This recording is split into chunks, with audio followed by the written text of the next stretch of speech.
Il y a quelque chose qui a transformé ma vie, ma façon de me voir, ma façon de penser de moi, ma façon de voir mon couple, ma façon de m'attendre à Dieu.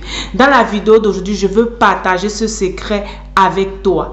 Si tu veux en savoir plus, alors reste scotché. Salut mes privilégiés, bienvenue à cette nouvelle vidéo. Je t'envoie plein de cœur, plein de bonheur, plein de joie à toi et ta famille.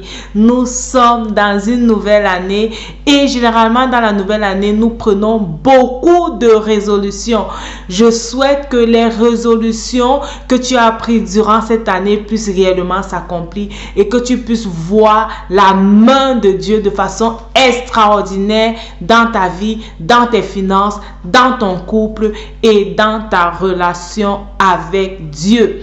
Nous sommes suivis de gratitude et je suis ta motivatrice spirituelle Myriam Tapso. Si tu es sur cette chaîne pour la première fois, merci d'être là. Je profite pour dire merci à tous mes abonnés, à tous ceux-là qui sont abonnés depuis là sur cette chaîne et qui m'encouragent par leurs commentaires, qui m'encouragent par leurs prières. Je suis réellement reconnaissante à Dieu pour vos vies, infinie gratitude pour vos vies, que Dieu vous bénisse. Merci pour tous ceux-là qui partagent les vidéos, qui m'aident réellement à faire grandir cette chaîne. Je vois l'évolution de la chaîne et c'est grâce à vous réellement que c'est possible. Que Dieu vous bénisse. Aujourd'hui, dans cette émission, j'ai décidé de partager avec vous ce secret qui a changé ma vie. Il y a généralement les astuces, les secrets que nous partageons ou bien que nous recevons de d'autres personnes qui changent nos vies. Et ça, c'est un secret qui a changé ma vie, un secret qui a changé ma façon de considérer Dieu, ma façon de m'attendre à Dieu. C'était réellement dans une période difficile de ma vie que j'ai eu ce secret, ok, dans une période difficile de ma vie. Et il y a une personne qui était proche de moi qui me l'a conseillé et je l'ai appliqué. J'ai vu réellement comment les choses ont changé, comment les choses sont devenues meilleures, comment les choses sont allées de mieux en mieux. Dans la vidéo d'aujourd'hui, je veux également partager ce secret-là avec toi parce que je désire réellement que ta vie puisse être meilleure, que tu puisses réellement être épanoui sur cette terre, que tu puisses réellement voir la main de Dieu, que tu puisses voir la bénédiction de Dieu, que tu puisses voir même la main de Dieu dans ton entourage. Alors c'est aussi un appel pour t'encourager à partager cette vidéo autour de toi.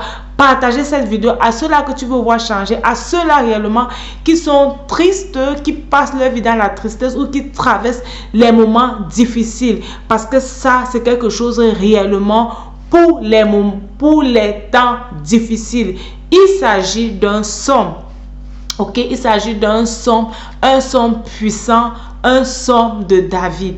Nous allons lire aujourd'hui ce psaume ensemble. Nous allons voir en fait ce que Dieu nous promet au travers de ce psaume, ou bien en fait la prière que David élève à Dieu au travers de ce psaume.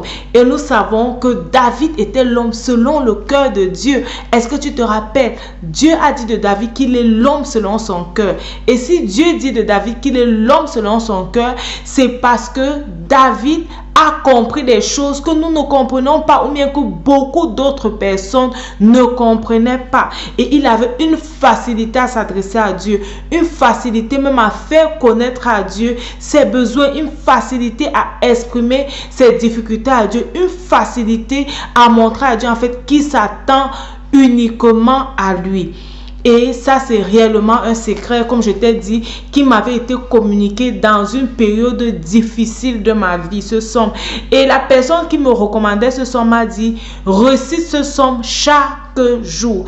Et je vais te dire, récite ce psaume chaque jour, ok?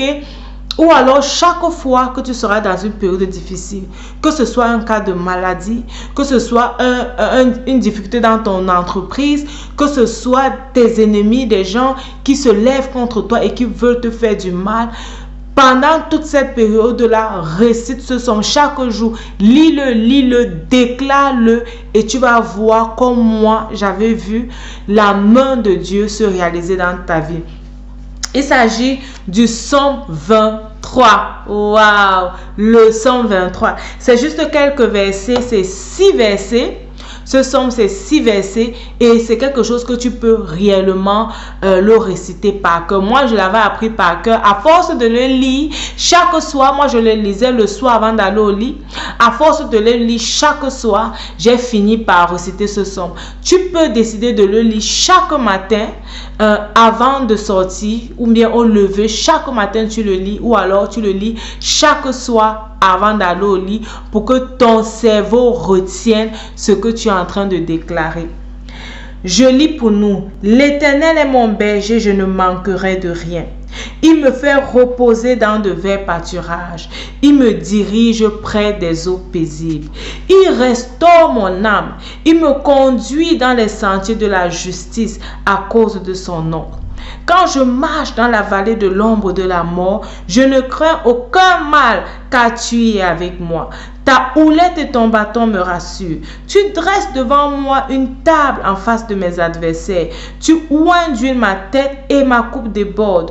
Oui, le bonheur et la grâce m'accompagneront tous les jours de ma vie et j'habiterai dans la maison de l'Éternel jusqu'à la fin de mes jours. Amen, amen, amen, amen, amen. Je ne sais pas ce dont tu as besoin. Je ne sais pas ce qui te manque.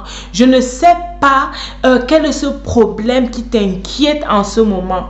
La Bible dit, au travers de ce psaume, David a dit, l'Éternel est mon berger, je ne manquerai de rien. Alléluia.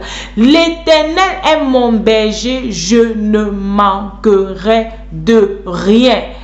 Ça, c'est réellement une gratitude à haute dimension. Une gratitude à haute dimension, surtout lorsque tu es dans le manque, surtout lorsque tu es dans le besoin. Tu déclares, l'Éternel est mon berger, je ne manquerai de rien.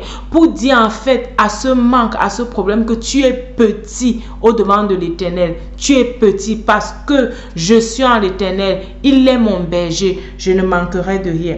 Il me fait reposer dans de verts pâturages. Tu sais, David, il était berger et il s'occupait des brebis et il savait en fait comment est-ce que un berger peut réellement bien prendre soin de ses brebis. Les brebis ont besoin du vert pâturage pour se reposer aussi, pour pouvoir se nourrir, ok?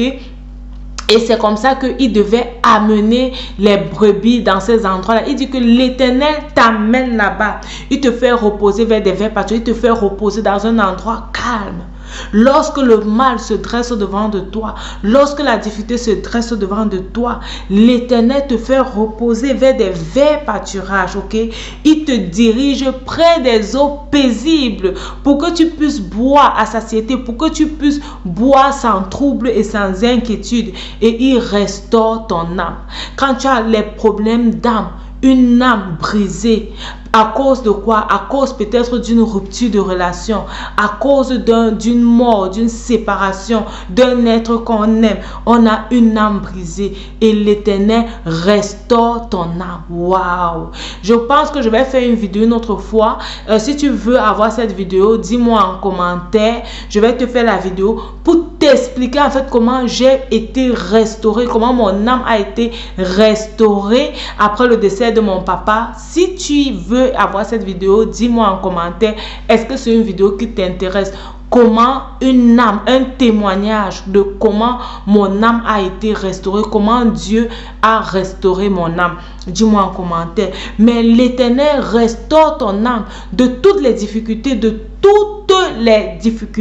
toutes les séparations tragiques, difficiles. L'Éternel est capable de restaurer ton âme. Il me conduit dans les sentiers de la justice à cause de son nom. Quand je marche dans la vallée de l'ombre de la mort, je ne crains aucun mal. Quand je suis dans un tunnel où je ne vois pas de bout. Lorsque tu es dans un désert qui ne va... Pour toi, ce désert te dit qu'il ne va pas finir. Tu tournes en rond. Oh. Tu tournes en rond. Ça, c'est ça la vallée de l'ombre de la mort. Une situation difficile. Un cas de maladie qui ne guérit pas. Un besoin qui n'est pas en train de trouver une solution. Tu n'as pas besoin de craindre. Tu n'as pas besoin d'avoir peur. Tu n'as pas besoin de te lamenter. Tu n'as pas besoin de culpabiliser. Pourquoi? Parce que l'Éternel est avec toi. Et parce qu'il est avec toi, sa houlette et son bâton te rassure. Les bergers, en fait, ils ont les bâtons, en fait, quand la brebis va dans un mauvais côté, peut-être pour avoir les loups, ou bien il y a une embûche où la brebis peut tomber. Le berger, ce qu'il fait, c'est qu'il va tendre le bâton, en fait, pour empêcher que la brebis n'aille dans ce coin-là, que la brebis ne s'égare, en fait.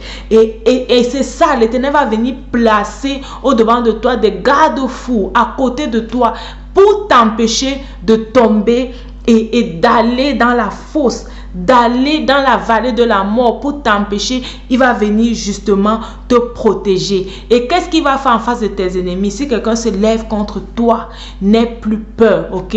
N'aie plus peur. Si quelqu'un vient, il t'insulte, il te dit que tu vas voir, il te dit qu'il va te faire du mal, n'aie plus peur. Qu'est-ce qu'un homme peut faire devant loin de Dieu? Qu'est-ce qu'un homme peut faire devant loin de Dieu? Tu n'as pas besoin d'avoir peur. L'Éternel s'occupe de tes adversaires. Le psaume te dit, tu dresses devant moi une table en face de mes adversaires. L'Éternel dresse devant toi une table. Ça veut dire que c'est lui qui s'occupe de tes adversaires. Il s'occupe de tes adversaires, dont tu n'as plus besoin d'avoir peur. Et parce qu'il t'a choisi, parce qu'il t'a prédestiné pour de grandes choses, parce qu'il a un plan de bonheur pour toi, malgré cette situation difficile dans laquelle tu vis aujourd'hui, il oindit ta tête et ta coupe déborde. Alléluia. Il oindit ma tête et ma coupe déborde. Oui, le bonheur et la grâce m'accompagnent tous les jours de ma vie. Et j'habiterai dans la maison de l'Éternel jusqu'à la fin de mes jours. Tu as besoin de quoi sur cette terre si ce n'est de la grâce?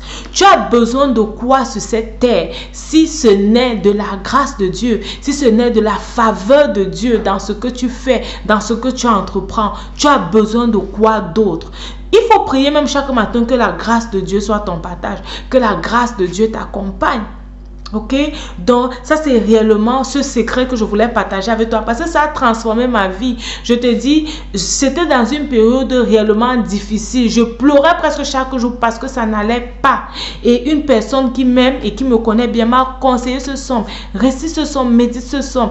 Et j'ai commencé à méditer ce psaume. Nous avons commencé à le faire en famille, à le réciter, à le déclarer.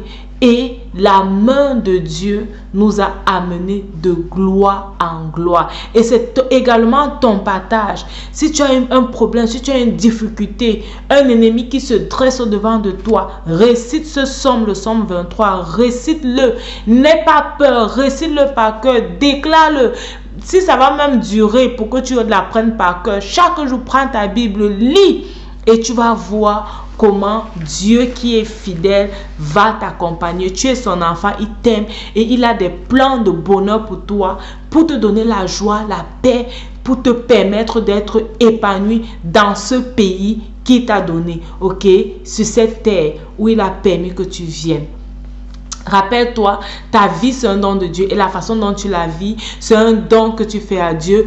Que Dieu te bénisse et à la prochaine sur Vie de Gratitude. Porte-toi bien. Bye bye.